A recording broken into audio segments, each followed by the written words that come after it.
Welcome back to the channel. Today we're going to do a coolant flush on this 1991 Acura NSX. I'm going to do this by following along with the service manual, starting at page 10.5 for refilling and bleeding the cooling system. And to that I'm going to augment readings on NSX Prime and also videos from Chris Loom and Lap of the World, where they both done bleeding of the system. First thing it says to do is get the car into the on position, so, and then slowly open up the heater to maximum. And Canadian cars, that's going to be 32. And go ahead and shut the car off. While I'm in here, I'll open the hood and the rear hatch.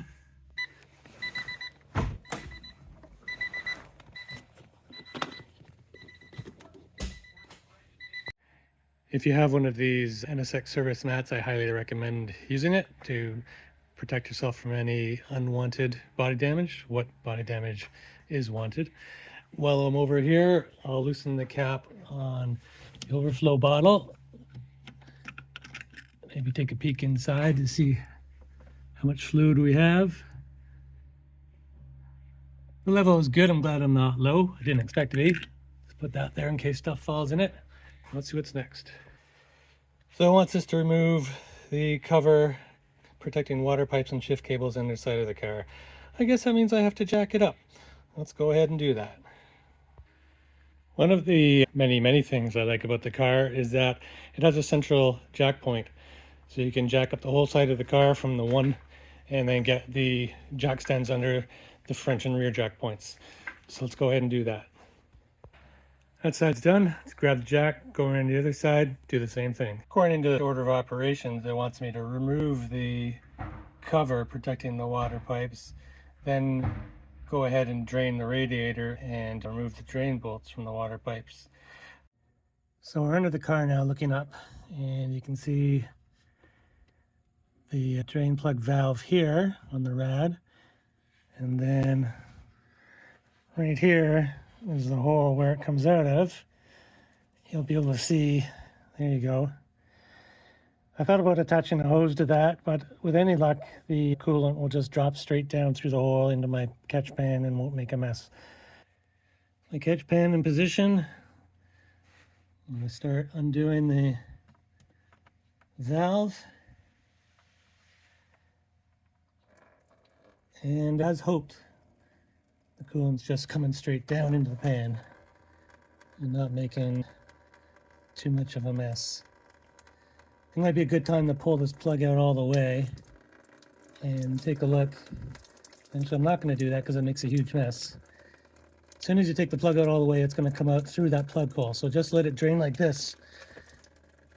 And when that's done, I'm going to take the plug out the rest of the way and investigate to see if there's a washer on it and needs replacing. So let's let that drain. There's a panel underneath the car that needs to come off to access the water lines. It's being held on by a series of 10mm bolts all around the perimeter, including one at the very front. So grab your favorite 10mm tool and let's start taking those off.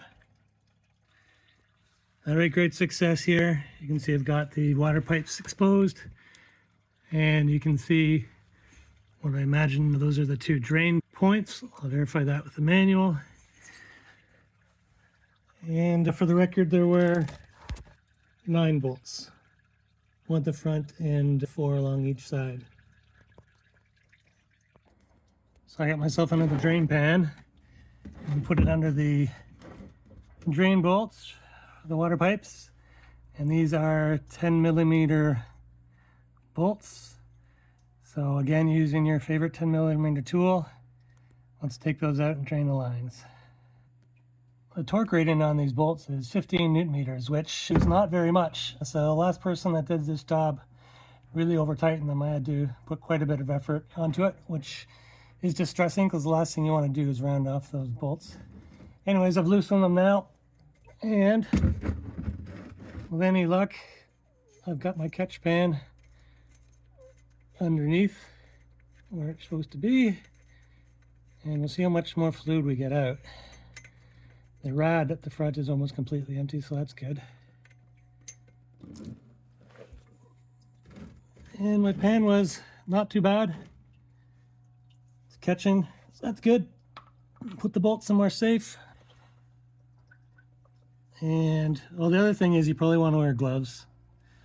I'm not that smart, so I don't. And let's see about getting this other bolt out.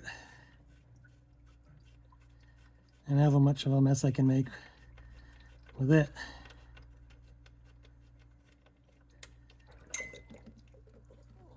Okay, well you can see that it's dripping all over the other water pipe. Isn't a huge deal, I'll just clean that up later. I'm getting splashed right now, so I'm going to call this. While you're waiting for that to drain, it's probably a good idea to, or as it says in the manual, as a matter of fact, replace the crush washers on the drain plugs with new ones. So that's what I'm going to do. So it looks like we're done with this page, which is great. Let's see what awaits us on the next page.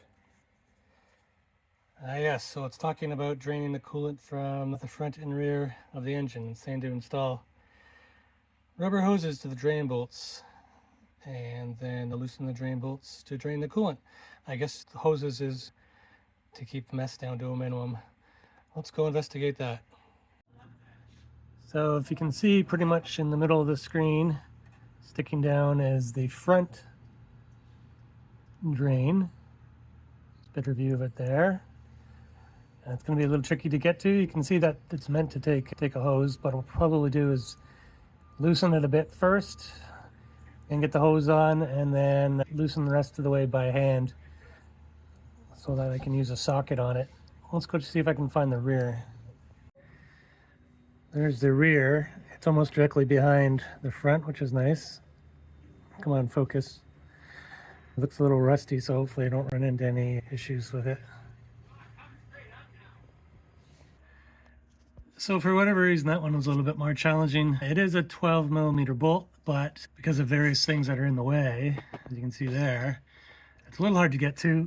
If you do have proper tools, it makes it a lot easier. So this bendy-headed ratchet really saved the day. A straight ratchet or straight ratchet with extension wasn't going to cut it because there's not enough room. But something like this, well worth the money. So I loosened it I broke it free and attached the hose. Now, with any luck, I should just be able to loosen it by hand, or at the very worst, get an open-ended wrench on it. I'm just going to need two hands, but the idea is loosen that and then the coolant should start to flow. Okay, great success. You can see it coming out of there, nice and green. And going down the hose into, sorry for the angle, into my drip tray. So that's going, I'll start working on the other one at the front of the engine. So I definitely had a bit of an issue with the front plug. Straight socket extension worked great to loosen it, but it's really cramped otherwise, and I couldn't get the hose on it. So here it is, just draining without a hose directly into my catch pan. It is making a mess, so I'm going to have a lot of cleaning up to do when I'm done. But other than that, I guess we're okay. I'm just going to wait for that to finish draining, and then I can go ahead and start putting the drain plugs and whatnot back in. Based on the way that's coming out now, it looks like it might be finishing soon. It's no longer stream, it's just dripping, so that's great. So I've removed the hoses and tightened up the drain plugs. I haven't torqued them all the way because we have to take them back out to drain the water, which is the flushing agent. But let's go ahead and put the plugs back in, the water pipes, and also the radiator. All right, back under the car. Let's get these bad boys back in.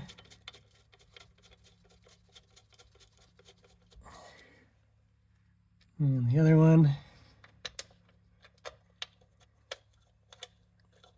Make sure you don't cross-thread it because it's at a bit of an angle.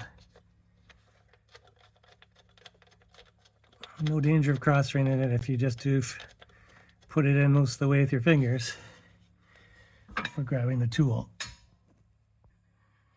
Torque spec on these guys is 15 Newton meters. So I might as well go ahead and do that.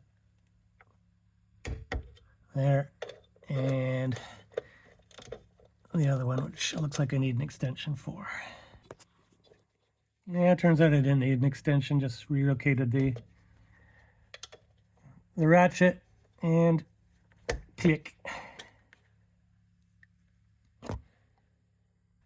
Back at the front of the car, can go ahead and tighten this drain plug. It's plastic, so there's no torque setting on it or anything like that. Can you see that okay? Yeah. Just make it snug. All right, let's see where we are on this page. Rubber hoses, front and rear engine, done. Bleeding if everything's open, yeah. Coolant stops drain. Tighten radio drain plug, water pipe drain bolts, and engine drain bolts. Done. Replace water pipe drain bolt washers with new ones. Done. Open all 4 bleeders. Okay, let's go around and do that. First is the radiator bleed plug.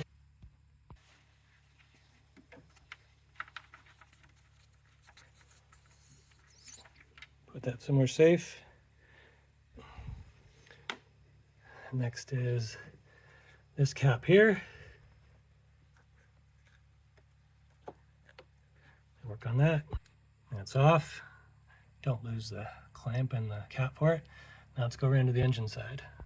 Next is to loosen the water pipe bleed bolt, which is right there. That bleeder bolt is a 12 millimeter. So let's get in there with my extension and loosen that. The last one, super annoying. You can see the springs there, right? The nipple where the bolt is behind that. There it is there, beside the yellow dot. It's hard to see, but you should be able to feel your way to it. Okay, so hopefully we're in good shape here. I'm using Captain Morgan's spiced drum bottles to catch the overflow from the various bleed points. See, I've got a hose connected to that one. Less visible is the one that goes down to the one by the thermostat. I think you can see it there. Again, going to a Captain Morgan bottle. In the front, we have this one going to a protein powder bottle. And then the radiator bleed, there's no nipple on it, it's just a hole. So I stuck the hose in there and it's probably going to leak, but we'll see. Go into that bottle over there. So the next step is to start putting some distilled water through. Got this set up on Amazon, I think. The funnel and the fitting to hold it onto the expansion tank. Let's give that a try. I have my distilled water here, so I'm just going to add it to the funnel, and I need my hands, so I can't record that part.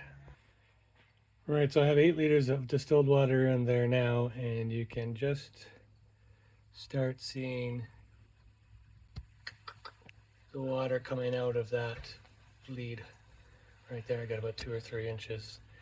So I think we're in good shape. I'm going to start slowly adding the 3rd bottle, and we'll see what happens. I'm about 10 liters in, and so far the only activity I see is from this bleed point here. Getting some nice flush into the canister. Rest of the old coolant, cloudy green. So I guess that's good. They're getting all that out before we put in some nice fresh coolant. Let's keep an eye on the other bleed points. So far nothing from the rad, and nothing so far from these other bleed points. Lovely, we're starting to get some into this bottle here. That's from the bleed point on the thermal cover. Let's check the other side. So I apologize, I kind of dropped the ball on recording the actual bleeding, but it's kind of a hectic situation. We've got to monitor 4 outputs all at the same time and try not to run out of distilled water. You'll probably find that the radiator and this heater pipe here are the ones that where most of the water flows through. So keep an eye on those. Okay, now we want to start to close our bleed points. So according to the instructions, we need to do the thermal cover, rad, heater pipe, and then water pipe. So let's get that done.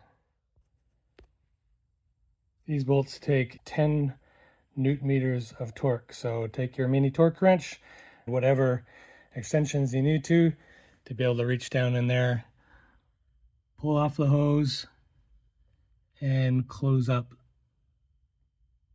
You can see the end of the hose and close up that bleeder valve. If you have the skills to reach in there with a screwdriver and get at it from the side before you pull the hose off, more power to you. However, I found I'm gonna have to go ahead and pull the hose off and then close it and just suffer the consequences of leaking some coolant on the garage floor. I do have a hose standing by for cleanups when necessary. So close that one. Coming around to the front, closing the rad is a simple matter of pulling out the hose, putting the plug back in.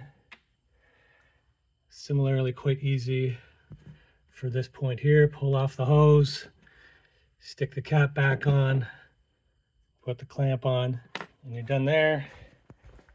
Then you run around to the back of the car again and do that coolant pipe that's coming through. You should be able to get a hold of that with 12mm wrench so that you can close it off before you pull the hose off and not make a mess.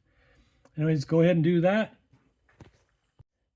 What you want to do according to the manual is to reopen the bleed valve that's on the thermal cover down there, just to see if there's any air that needs to be released a second time. So make sure you go ahead and do that. Okay, so now that I've got all the bleeder ports closed and distilled water filled into the overflow tank about 1.5 inches above the max line, the manual says now to put the cap on at the 60-degree mark. So the first click, so it's loose, but it won't come off. And my understanding is that will let any pressure escape. Okay, that's on there. What we want to do now is start the car and let it warm up and be sure that the distilled water is flowing. So I'm gonna go ahead and do that. Car is running, waiting for it to warm up. Hopefully it doesn't take too long. And then it's lunchtime. All right, so she warmed up, the fan came on. I let that run a couple of cycles. I noticed the upper rad hose filled with hot fluid, which is good. Now I just gotta let everything cool back down and I can drain that water. So that's gonna take probably some time. So probably just get at it tomorrow. It's the next day, everything's cooled off. So we wanna get that distilled water out of there in preparation for getting in the coolant. So let's loosen / remove that cap so we don't get any vacuum pressure. And then we're gonna go around to all 5 of the drain points and drain the water out of there. I'm not gonna show that because I already showed it draining the coolant. It's the exact same thing. Drain it from the rad, the 2 places on the pipes underneath, and then the 2 places underneath the engine. So I'm gonna go ahead and do that and I'll be right back. Okay, so while distilled water is happily draining, I'm going to go ahead and reattach the drain hoses to the bleed points and open up the bleed points.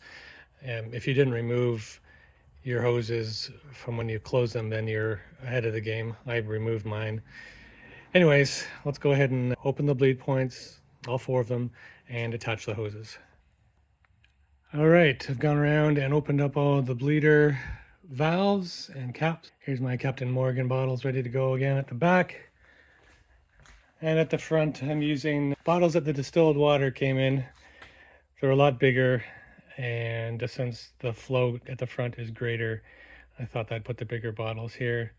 I fully expect to have to fill one of these bottles or both of them as I'm doing the bleeding and then dump the contents back into the coolant bottle.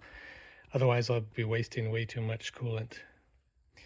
Anyways, we're now ready to go back under the car and close all 5 drain points. Again, I'm not going to show that because you've already seen that once. I'm not going to show it again. However, while you're buttoning up, make sure that you do torque appropriately. The engine drain plugs are both 30 Newton meters or 22 foot-pounds, but the drain bolts on the main water pipes under the car are only 15 Newton meters or 11 foot-pounds. So don't try to over torque these. One way that you know this is the difference is that these are 10 millimeter bolts, and then the ones underneath the car are 12 millimeter bolts. So it sort of stands to reason that the different torque values apply. Okay, everything's all buttoned up underneath now, thanks to the miracle of the pause button on the phone. What we can do now is reinstall our funnel, an adapter on the overflow tank, and start adding coolant. As before with the distilled water, don't expect anything to come out of these hoses until 8 or 10 liters is in there. So I'm going to go ahead and start filling her up. All right, I got about 10 liters in there, and I can see coolant coming out of the water pipe at the back over there. You can see it's slowly going up. It's a good sign. Not seeing anything out of the thermostat one quite yet. Let's check the front of the car.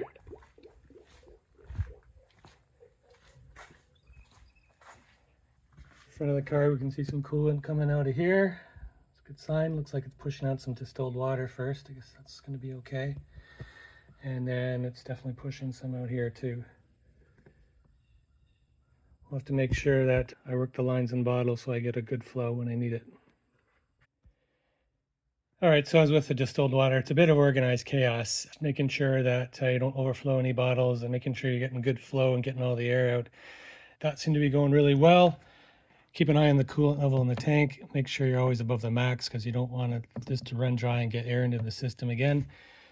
We seem to be in a nice balance here where there's all the air seems to be out. I've gone ahead and closed the thermo cover bleed bolt, again using the appropriate torque, which was 10 Newton meters. So that was the first one to close. The second one to close is in the hood. Let's check and make sure we get the order right.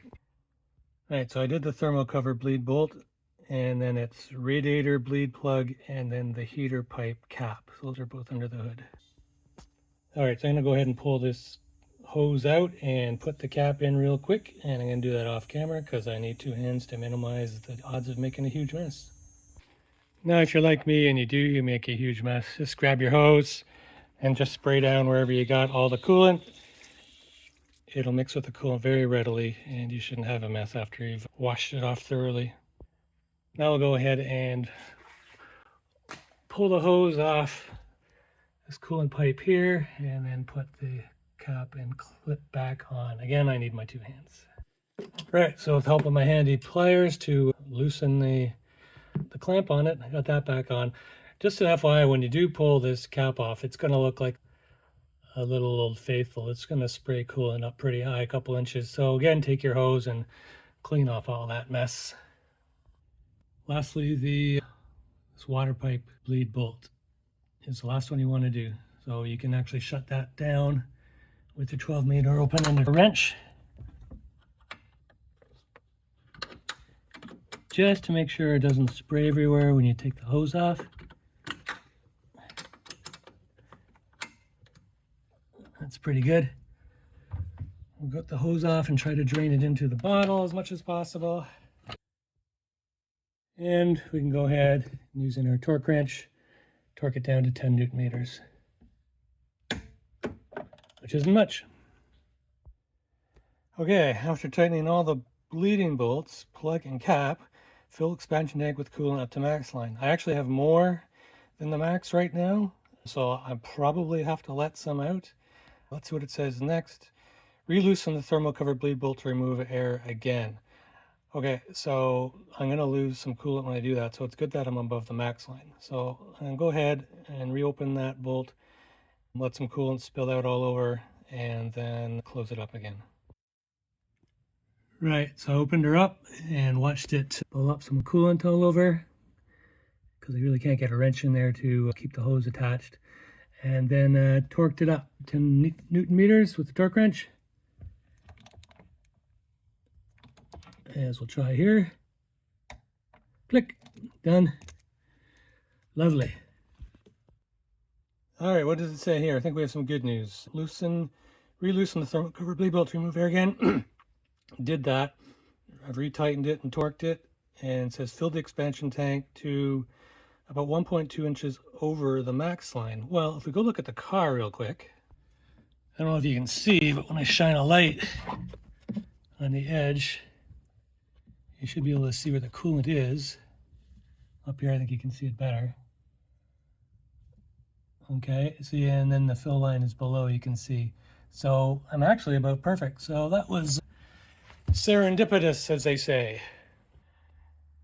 The next step is to install this expansion tank cap and turn it 60 degrees where the first lock tab of filler neck is engaged. So not all the way closed, but half closed. So I'm going to go ahead and make that happen. All right, I've gone ahead and removed the funnel, and now I should be able to put my cap onto the first click, which is here. So it's not going anywhere, but also it's not airtight. Next thing I'm going to do is let the car warm up. So I'm going to hop in the car and start her up. All right, she's running. So it's going to take a few minutes for it to warm up. I'm going to keep my eye open for leaks. I'm going to keep a close eye on the radiator cap to make sure nothing's boiling out of there, and to make sure everything's going okay. So I'll be back when all that's done. Now's a good time to be looking for leaks.